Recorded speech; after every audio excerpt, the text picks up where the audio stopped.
you too can snag a spouse. Find your thin within. This country treats women like second-class citizens. We're overlooked, underpaid, and overwhelmed. We deserve a magazine that inspires us. The matriarchy awakens. Why is she so angry? I believe I covered that in my presentation. Come pitch it to me. You're a publisher? I am. How are you guys? How are you? I'm doing fine. Congratulations on the show. It's really funny, really funny. And I wanted to know from you too, we have this very interesting dynamic between Doug and Joyce. And I wanted to know from you, what makes this duo work so perfectly on screen, even though they're so different from each other? Well, I think the fact that they're so different really helps, and that they really care about the same thing equally. So it's two people trying to create this magazine Minx and make it work, but they have opposite approaches to nearly everything. And so as an actor, it makes it really fun to play, because I'll read a script sometimes and I'll know before Joyce has entered, she's not going to like what's happening in here. So there's inherent conflict in a really fun way. And then also when we would just be playing the scene as well, we would sort of, you try it in slightly different ways each take, and you kind of find that you'd be provoking each other, the characters in a different way. And it felt like we would kind of juice the scenes for as much kind of conflict in a funny way as possible. Yeah, that's true. And even though the show is based in the 70s, there are a lot of issues that are very on point with the contemporary time. So when you look at the show and when you see what is going on in the world right now, how do you think Minx can resonate with the audience? Well, I think it can resonate with an audience now because the characters all feel very real, and the stories, even though it's set in 72, do feel contemporary. So I think, at its core, it's a workplace comedy, and it's a story about these people trying to make their lives work and make their business work. And I think there's a lot of different characters that people will be able to connect to and have their, quote unquote, favorite character.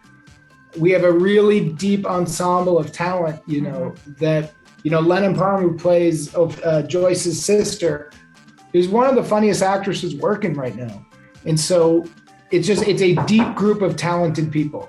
And Paul Feig is involved with the project through his production, and I wanted to know from you, Jake, how did you get him on board of this show? He's always very engaging with female-driven shows and movies, right? Yeah. He was on board when I came on board, so I came on late as well. I got the script, and he's such a talented guy. Bridesmaids is one of the funniest movies I've ever seen, and Freaks and Geeks, and everything he's done. You dying? You okay? I'm fine. But having him on board and having Rachel, our director, and we just had so much talent that this was a very easy yes, because our creative people behind the scenes were really top notch. So you knew the show was going to be in good hands. He was so enthusiastic right from the beginning. He was kind of pumped about it all. It was great going into this project knowing that support was there, that enthusiasm. That's so great. And Ophelia, I read a lot of people on the internet saying, thank God Ophelia has a leading role on TV show. A lot of fans were really excited for that project. Yeah, and I wanted to know from you, what was so interesting about Joyce that made you take this role? I just instantly loved her. I read the script and it really leapt out. It was unique. I hadn't seen... Like I remember watching Diane Keaton. I love Diane Keaton. Watching a lot of her films when I was younger, and I loved how she would play characters that were kind of flawed and problematic, but you still were rooting for them. And I remember thinking, I love seeing female characters portrayed like that. They're not kind of these perfect women. And she was a big influence. And one of the, when I wanted to first become an actor when I was 10, I loved the kind of role she would play. And then when I read this, it reminded me of those kinds of characters where they're flawed, but they're trying. And so it just instantly felt like I knew who she was and I could tell the story. Hi, Ellen. How are you? Hi, Rafaela. It's nice to meet you. Oh, nice to meet you too. First of all, congratulations on the show. It's so funny, and at the same time, it's so important in so many issues. And I wanted to know from you, how did you manage to create a show that could approach not only important issues related to femininity and also women in a general way, but at the same time do it in a light and very funny way?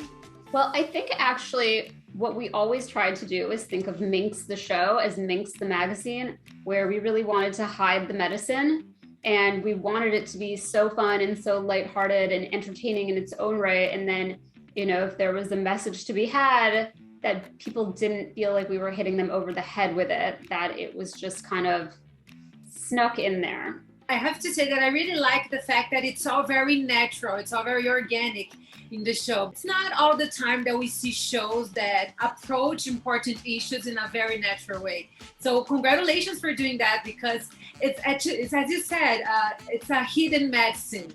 That while we are watching the show, we are learning all of those lessons. And I wanted to know from you, what were your biggest inspirations to create this show? The 70s, it's a very shifting period, not only in the world, but especially for women, right?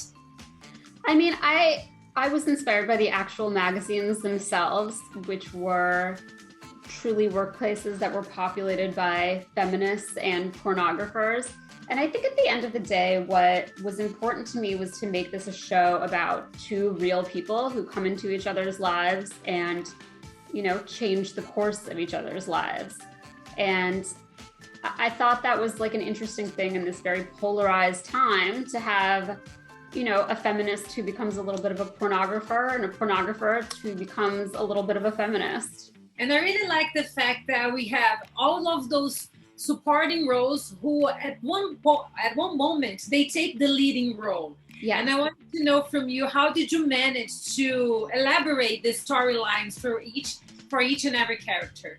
It was hard to stretch out. It was hard to do storylines for all the supporting characters because it's a half-hour show and there's just not that much time. But it was important to us that we have a storyline for each supporting character, that they're not just accessories to the main characters. So I think, you know, we were able to do that. And by the end of this season, I think that each person has a complete arc. Joycey, it's a sensation. What did I say? God, you love a Pyrrhic victory. I don't know what that means, so it doesn't hurt my feelings.